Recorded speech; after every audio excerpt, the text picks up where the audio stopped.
on, mate. What we got here? We spun the car around last night. The car was absolutely perfect, but somehow this has appeared. And I'm not sure how it's happened. But yeah, it's damaged. I've assessed that panel gaps. Now I know on average a panel gap should be about 3 mil. So I have a 3 mil. See it moving there nice down. Up here, I have a 6 mil, and that's still real loose. This quarter's been stepped right in here, so this has been punched in. We've got quite a nasty pinch. Big old crown up the top here. Chased through all of our body lines. This is a particularly nasty area down here, this double pan. What would be our first move? Structure first, body lines, grounds, detail. And this has exactly that. So we have our structure, you know, check our quarter, make sure the wheel arches, well, you actually see the wheel arch edge is pretty straight. Yeah. Obviously we've lost panel edge all the way up here. So, yeah, you know, this is quite a tough piece of material. I want to come out relatively straight, maybe a little bit of a pull kind this way. Stretch. Yes, so we go, you know, we sort of get a little bit of a type of lateral pull, not a full. We're pulling at an angle, and that's the great thing about a hinge tab. The hinge tab, as you traditionally see them, obviously with the two pieces. We've also got this one here, just has the one area on there. That is a great one for going down a panel like this, but it allows our head to move whichever way we want to pull. So what my initial instinct is to get this edge out, marry it back up with the door. I can look at, obviously this, as this comes out, it's going to be moving some of the other items in here. Now, I could do combination pulling on this. So as I'm pulling here, I could be addressing this crown. Simultaneously, so. Yeah, so we're getting everything sort of moving to, because obviously it all went in together. Yep. So we can reverse that and move it all out together. What would happen if we didn't address the edge and we just started pulling? What are some of the issues that you run into? Well, you think about it. We've got, let's say there's 10% extra metal that's now living in this panel. You're never ever going to get rid of that. You're either going to have it 10% lower or 10% higher. So you can have a low or you can have a high spot. Now, obviously, you can't fill a high spot. I'm not a body man, but I wouldn't want filler on this definitely shit. do not want to do that. Rear end of the car, kids getting in and out, school bags, bits and pieces. You know, I'm imagining this is going to, if this had filler edges in it, will chip off quite quick. I want to respect this edge as much as I physically can. Don't do anything here. I know we're not going to get the repair we're looking for. You have to force it more, right? And that's the beauty about this. You know, we can hook our apparatus up, we can pull externally, we can see what's going on. We can pull it in increments as well, so we can finesse that damage out. What I want to do is I want to try and flow this metal back in. We use terminology called the flight line, where everything wants to live, not where we want it to live. Because obviously, if we go 1 mil or higher, 1 mil lower, it's going to have a problem elsewhere on the panel. And this is what we see time and time again. And that's when you might get that tin canning effect. Yeah, the oil can, and you know, you're forcing the panel to do something it physically doesn't want to do. Whereas if we sort of help it home, you know, the panel's going to work with us. It's not like we don't have the tooling anymore.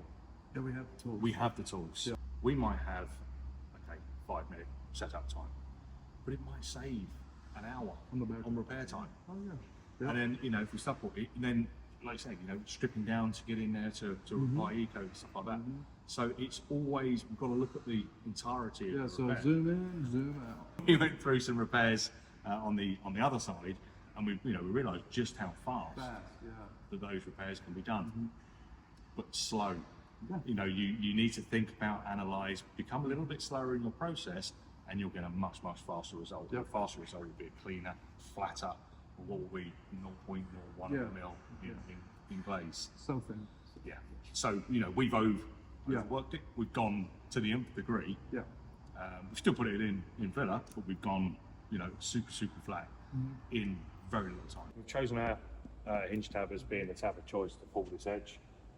Great tab. It was an area we always struggled with before. The hinge tab has really changed that around now. Let's go ahead and take a look at the inside edge, because I can quite clearly see something that's going to create us a bit of an issue. This area here, we've actually lost a bit of paint on there as well. Have a look in there. So the last thing I want is for the tab to be covering that area. So you can see, you know, if I have my 4-inch one on there, I'm only going to be hitting 2/3 of where we want to be. If I put my 6-inch one down there, I'm covering that. And here's going to be your shear point because we're not sitting as flush as we'd like to be, right? I'm going to do something that's possibly slightly unpopular with people. Well, I mean, they're a consumable They're a tab. consumable tab. You gotta make it work, right? And not only that, now you have a tab. You have another tab that you can use again in certain situations. Initially, we had the 6-inch tab, and to do all the other ones, we just cut them down to size. I'm going to do exactly that, and I'm just going to trim this tab down to give me what it is I need. That's sitting in there pretty good. That's quite nice. I mean, there is a bit of a curve to this anyway. Because of that, you know, anyone that's seen us using these has seen us using them singly. So just one leaf, pin, and the head pull. Because we've just sort of cut that down, we do have that slight convex. We're going to put this tab over the front as well, just to give us that little bit of extra adhesion. We may have to trim this to suit as well. So what we'll do, we'll get these all trimmed up, glued up into place, and then we'll come back and see how they perform. When you get these hinge tabs, they are set this way round. Now obviously there's quite clearly this smooth side and then this side with the injector pins on it. This is the side we're typically going to set up. In the real world, we would want ideally this door to be shut, so we know where to stop pulling. Exactly where to stop. Yeah. Obviously, because we could pull. Oh my word, we pull way too much. What we run into there is an issue. So if we have this tab set up like we wanted to, when we come to close the door, now we got a problem because this tab's in the way. If that isn't an issue for you, if it's that important, just run the tab the other way around. So typically this would sit in this way round, and it's this ring That's what's keeping us just from going to closing create the door. Yeah. So when that shuts down now, it's going to be the ring that catches. Turn it around. Run it this way. So now it puts our pin obviously out the way. So now the door will shut, so we can pull that. Yeah, nice and that's clean. awesome. Not only that, I mean, the pulling focus is still going to be right on. Yeah. So Yeah. There's no change to where the pulling focus is going to be. What it does change is the ability to line everything up. You know, if I had the choice of pull twice to get it exactly where I needed by using the wrong side, or pull once and over pull, yeah, you know, exactly. it's the same material back and front. You know, as long as you look after it, you clean it up, and follow the 6E steps. And it just goes to show you the modularity. Once again, Yeah. we talk about that, you know, till we're blue in the face, but it's true. I mean, just get creative with the system, and it's all kinds of stuff that you can Just that thinking outside the box. get outside the box. You know, trim you. It's like, you know, if you got push tools, you know, Yeah. bend them to the, you know, as long as obviously they're bendable, Yeah. but get them into the position you need it. You know, when you work with these pristine, you're leaving money on the table Yeah. because you're spending time doing something Yeah. you shouldn't have. Shut them out down, go down in between everything, and then as you place it on, it's going to open, but then it's going to retain most of the glue. Just make sure you put the head, especially if you're using the two, Yes. put the head where you want to, in the direction you want to be putting, rather It can than. dry. Yeah, in it's this area. I mean, it's not a problem. You know, Yeah. it'll gum up, but you pull the pin out, and you know all the glue comes off as it would do normally. But just one of those things, and what you don't want to do is the glue to set like this, and then you need to try and then pull this round, and it's going to break that bond, Yeah. and it could start to lose that adhesion we're looking for. Yeah. So And kudos to Kevin. Guys, check this out. So this is stuff that I've ran into quite a bit at the shop where I wanted to close the door, but I really didn't put, you know, two and two together that, hey, you can flip these around. So watch when I go to shut this door. so that clears. Now I nicely. have my gauge, right? That's going to limit that overpulling, which So is huge. that's how the tab would typically sit. And there'd be no way to push it in and get a nice So you even can't. bond. You can't. Yeah, you could pull if you could set the tab in there with Yeah. the door shut, but It's going to be almost yeah. impossible. So it just gives it that little bit of clearance. And what that's going to enable us to do, as we pull this quarter, we're going to check because we know we're quite a way in here. We've got a 6mm panel gap. We already worked that one out, but all the way up, you know, we lose here, and we come back in about down here. So this is all pushed in. Exactly. Awesome. Okay, so we've got everything set up. Tower's on. Got everything hooked up. We've got our infinite adjuster. We've got a tension taken up. So now we could, if we wanted to, dial in this end, or obviously we've got big moves to make. So chances are we're going to use the ratchet to get those moves happening, and then dial it in with the infinite adjuster. Vehicle's obviously sat on the ramp, the wheels off. So just a bit of added security. Yes. We've just got now, well said about making that box. When you're trying to add strength, it's like putting a lid on a shoebox. You know, you get a shoebox and the thing's going to twist all over the place. Put the lid on it, and that gets that rigidity back. So exactly the same as what we're trying to do here. We've created a box so that pull is going to be far stronger using far less power. And we're only concentrating on the edge at this point. We're Absolutely. not worried about making any crazy wild moves here. But what we're going to do, rather than just sitting here blind and crank, what we're actually going to do is we're going to start cranking. We're going to see what's happening. Yes. Now, I've got an idea, and I bet you've got an idea of what's going to happen, but who knows? Who knows? So what we could do is, as we start seeing this come out, we could start working this area as well with some other, you know, like I say, this is one where if we drop the tower over, we can pull in two spots simultaneously. Now, what about the sidekick to the K-tower, the quick stick? It's a leverage puller, right? Same concept, back into the floor, but you're going to get way more power out of it. A lot of things that we've seen and we ran in with the more traditional quick stick is putting the foot somewhere where it doesn't slip out on you. This is going to have the vacuum base.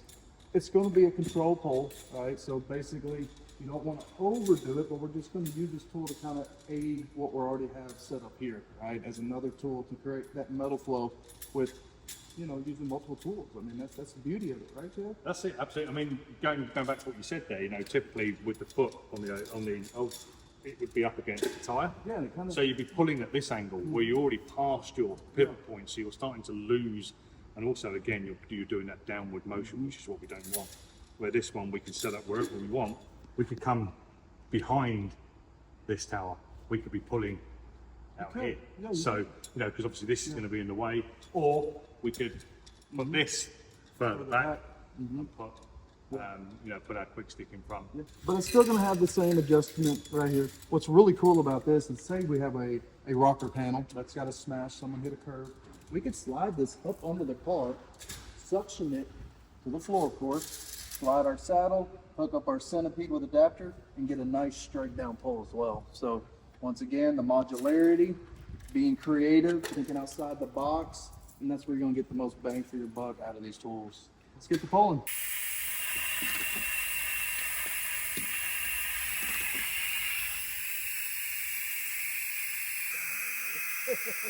Okay guys, so what we've done our initial pull. And don't forget, this is old school steel. It is, it's pretty. This is a ton thicker than, you know, this is probably going to be 1.2, 1.4 mil steel, so probably double the thickness of what we're currently working with today. So you know, there's a lot of pressure in there, and I could feel that. I think had we not had the stabilizer bar on there, we would have been dragging this off the tower. I can see there's probably a little bit more room to go there. Yeah. But this, I mean, see this crown already, this crown's dropped down. The crown used to be up here, and now we're down there. So this wants to come out. Because of that V, this is also going to be holding the metal that's required to this edge. So we're going to work simultaneously with this now. We're going to start pulling this area here, just to feed some metal back in here. The other more important thing as well, remember we spoke about that kink, That blowout down there. that blowout down the bottom here. Already, we can see there's quite a change down here. So this low was originally all the way across, and we're starting to straighten it out. Right here, So I know that kink has moved because it's allowed that metal to flow in. And the only reason that kink exists is because of this inverted swage line here. It's just obviously that's where it's got the power from. So let's take a look at the inside of the door shut. You know, we could have carried on pulling, we could have been chanked there, but we need to address if there's any kind of high in there. Let's get it knocked down. Let's allow that to move. So let's open the door and take a look at what we've got. I mean, you can see just by the paint blowout. That was a real sharp hide. And we couldn't even get the tab onto it because it was so short. It was so high. The tab Pronounced, was set. So we're almost a level playing field. But what we didn't want to do earlier is go in there and knock this down, because what we would have done, then we had this really big, tight low here. Would that have locked it up if I went too soon absolutely. to drive that in? Well, you think you've got an edge like this. Okay, so the edge used to sit like that. It's gone in, so this is pushed down and that's pushed out. So what would have happened is, if we would have gone in here, here's our high spot, we would have pushed that back. It's going to have made this Tighter. deeper and tighter, to the point where. So that's one of the things that guys, man, they just look it up. Look it up. You know, whenever you're working with a door shut, had the tab been round the other way, You shut the door. or possibly if the door was shut, it managed to set the tab on there. Oh, damn it, I can't open the door now because the tab's on there. There you go, yeah. I'm not going to bother about, I'm just going to carry on. Could we have lesser adhesion? Judging on how I was cranking on that, what would you say? There's plenty. Danny said, give it a little bit more, because he was, in here watching, and I'm going, come and feel this handle. Yeah. And he's like, oh, okay. I felt that there was a little bit too much going on. So let's stop, let's address, let's work this area, let's look at our high in here, and let's see where we can go from there. So, but already, we're making a lot of headway with one simple edge pull. We've just proved today exactly what we can do. This tab's still stuck on. We've cut the tab down. Okay, so again, we've done something a lot of people wouldn't have done. They'd have maybe dropped to a 4-inch tab. Then what they'd have done, they concentrated to pull Right here on the face. right here, not here, not here, where our two main issues are. We want to pull this thing straight. We do not want to bow that. Because that's what happened if we just concentrate right on the face. So for for the sake of just snipping a small piece, and the tab's still usable. Yeah, it's still usable. Absolutely. And to be honest with you, and I found myself having multiples of these. Yeah. Oh yeah. Cut into all different lengths and sizes and stuff. Where I can actually dial in exactly what I want. And again, by doing that, you're going to get a faster repair value. What do you value more? A couple of dollars or your time? Yeah. That's it. We need to think about our time. We can get this done more efficiently, get it in, get it out, get it down.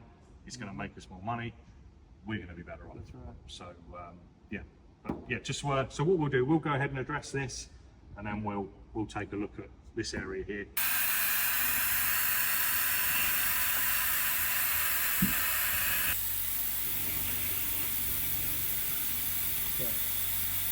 We just removed all our tabs, purely and simply so you can see where we're at. Pull on the edge, and we've done a pull here. We did stop the pull a little bit earlier because we just received a little lump here, but obviously this crown is quite severe, so we're going to need to address that. But a couple of things I want to show. We had a 6mm panel gap in here when we started. I reckon there now that 6mm is not going in anywhere. Then we had a 3mm along the bottom, and that runs. We're a little bit more to go here still, but then all the way around. So we've got all of this back. A little bit more going on in here, but we've still got this kink to address. We've still got this to square up, and obviously as we square this up, it's naturally going to allow this panel to come back in a little bit further. Because we're in like the